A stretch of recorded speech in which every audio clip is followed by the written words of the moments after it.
Hello, genealogists. This is Craig, and this is Just Genealogy, and this is Book Sunday, my favorite day of the week. So today, we don't have any new books from Heritage Books. That's surprising. You may remember at some time in the past, I talked about Bill Dollarhide's American Migration Routes, Part 1, Indian Paths, Post Roads, and Wagon Roads, and what a great book it was, full of color, full of red lines of trails and those kind of things. Well, part 2 has come out. And it's American Migration Routes Part 2, Stagecoach, Steamboat, and Canal and Early Railroad Routes. So this is probably in the 1820, 1840, 1850 time period. And again, it's full of color. And basically what you're able to look at with this book are what are the hubs and of transportation and what direction does everybody go. So I was interested to see what Northern Virginia looked like, since I'm very familiar with Loudoun County, and I was able to, and they're pretty much in order by state and the cities within the state. So when I go to Virginia, what I was looking for was, did he include Route 7, basically the old road that tobacco would roll down to get to Alexandria from as far away as Winchester. And in fact, I do see some roads leading into Washington, D.C., and also into Alexandria. And the detail here is such that he provides a modern highway map on one side of the page, and then the county boundary map on the other side of the page. And what we see is descriptions from Washington from Tanner's 1840 travel guide. So we have travel routes from DC include Washington to Baltimore by Stagecoach.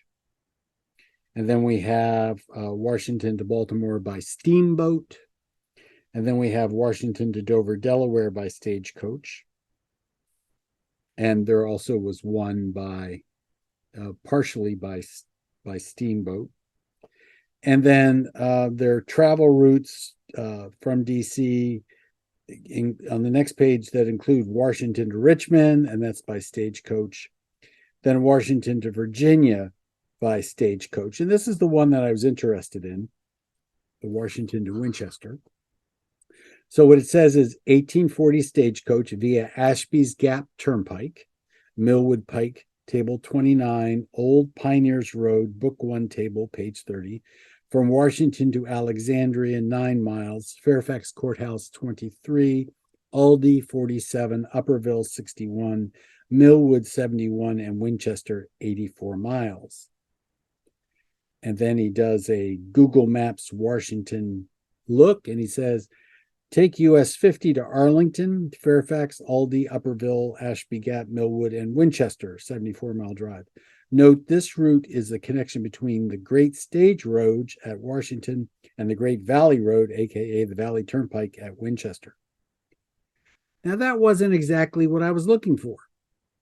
I was looking for Route 7 today. So there is another that goes to Frederick, and that is from Washington to Simonsville, 7 miles, and this is by Stagecoach, of course. Then to Rockville, 14, then to Seneca, 21, Middlebrook, 26, and those are question mark, and probably because he doesn't know where Seneca and Middlebrook are today, because they're basically probably not where they were before, because now they're developments, although I don't know that. Hightstown, 34, and Frederick, 45. And then Google Maps says take Massachusetts Avenue to Wisconsin Avenue to Bethesda, then Maryland 355 to Rockville, Hightstown, Frederick, Maryland, 44-mile drive. Note this route was the connection between the Great Stage Road at Washington and the National Road at Frederick. So there is another one, and this is, and the reason I mention it because it's neither a steamboat nor a stagecoach, but a canal boat. There is the Washington to Harper's Ferry, Virginia route via the Chesapeake and Ohio Canal. And it's from Georgetown, D.C. through Great Falls, which is 13 miles, Seneca Creek, which is 23, Perry's Quarter, 40, Monocacy River, 45, Catoctin Creek, 57, and Harper's Ferry, 69. And then the current route is following a dry route near Potomac River from Georgetown, D.C., Great Falls, Virginia, Leesburg, Virginia, Point of Rocks, Maryland, Chesapeake and Ohio National Historic Park, and Harper's Ferry 64-mile drive. So that pulling in Leesburg and Point of Rocks is interesting, but isn't quite how I'd go, but it's close enough. It's major thoroughfares, not back roads.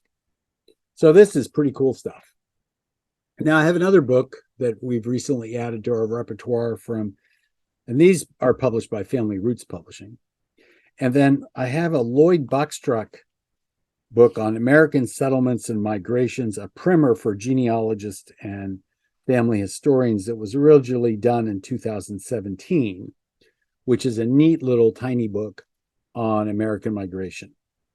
And Boxtruck is well known for knowing what he's talking about, and it's broken down by state.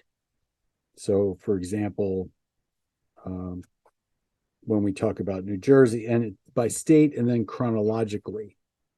So for New Jersey, it says the only successful Dutch settlement in New Jersey was Bergen.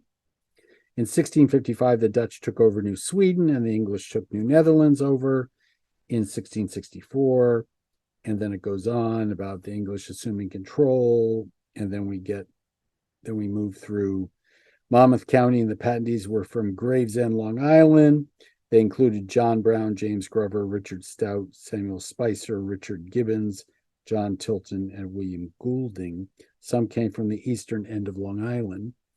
And I mean, it's a full 2 pages of information on New Jersey. And I'm just he talks about in 1702, New Jersey became a royal province governed by the governor of New York. The proprietors of New Jersey retained control of their land. 15 to 20 Welsh families from Pembrokeshire, after adjourning in Pennsylvania, relocated in Newcastle County in 1705. I always thought Newcastle County was in Delaware, but I don't know of a Newcastle County in New Jersey. I'm going to have to look that up. So what I can do today, because I'm in the mood for a discount, because it's that time of day, is I'll put all 3 of these books up and the links for these books with a 20% discount because they're not mine. And the code will be MIGRA, and that will get you a 20% discount on the first 25 people to purchase these books. You don't have to purchase them all, just 1 or 2, just at least 1. The other books I wanted to talk about today, and not because they're new, but just because there's a possibility that you may not have heard of them. And they are called Psychic Roots,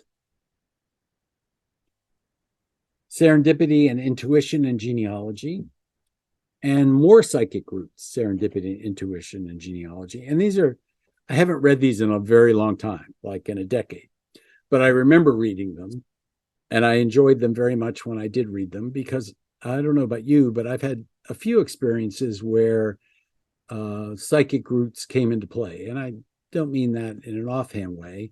My favorite circumstance was I used to Wednesday nights run the library at the National Genealogical Society for about 5 years. And one of my purposes there was to shelve the books from the day and keep the library open at night for researchers who would come in after work. And at the same time, once I did that, I would do research on my own. And I would basically, in those days, I was transcribing Scott information out of every book I could touch, because I was the Clan Scott genealogist and I ran a Scott surnames study. So if you have Scott families, I'm the guy you want to talk to, maybe. That sort of went by the wayside about 25 years ago, but that's how I got my start in genealogy, was on Scott. But I was looking for something in my own family for once, which doesn't happen very often. And I just couldn't find what I was looking for. I mean, I went through shelves of books and using a shotgun approach, which I don't currently approve of, but I was just pulling books off the shelf and looking at them and putting them back, pulling books off the shelf, looking at them and put them back.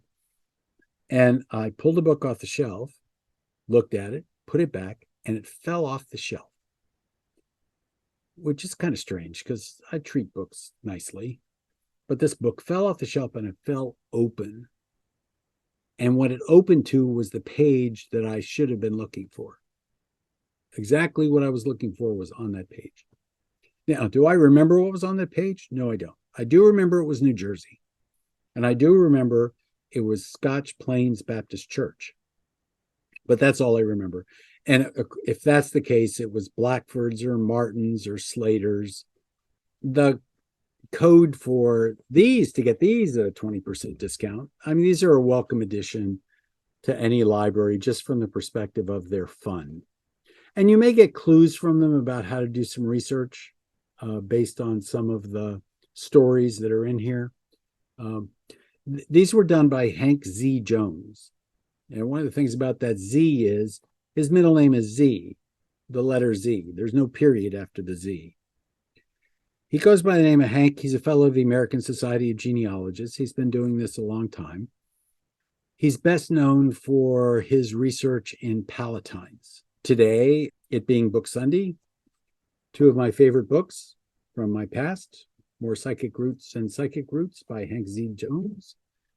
Lloyd Bachstruck's book on American migration, a kind of thin one, and but dense. And then Dollar Hyde's two books on American migration routes. I also will add to the American migration route piece for discount what I've talked about before. I'll add them to these Terry Eldridge's 11 by 17 atlases, of which there are 6 or 7. Also for a specific migration, like out of New England or out of the South or out of the Appalachian area, those kind of things, and also one on German migration. So I will add those to the list also. The code for the migration stuff is MIGRA, and the code for psychic roots is psychic. PSYCHIC. So this has been Craig. This has been Just Genealogy. Slow day at Heritage Books. No new titles. We've got some coming, of course, but aren't you tired of hearing me say that? When will they ever show up? That's how it is. Every day.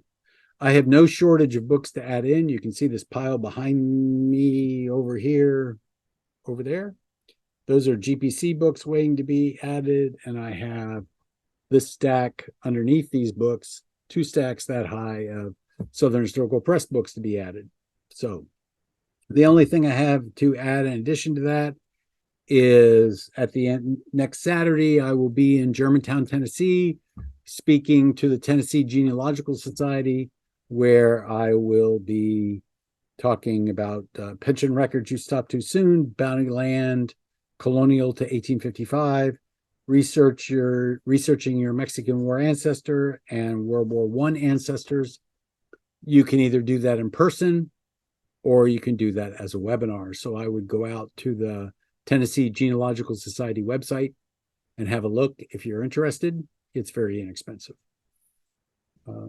Meanwhile, I need to make some more videos so I have it all covered while I'm gone for the time to travel there and the time to talk and the time to get back. Too much fun. Have a good time. Please subscribe if you haven't. If I can add to your day, just let me know how I can do that. I'm always interested in talking about something. And stay safe.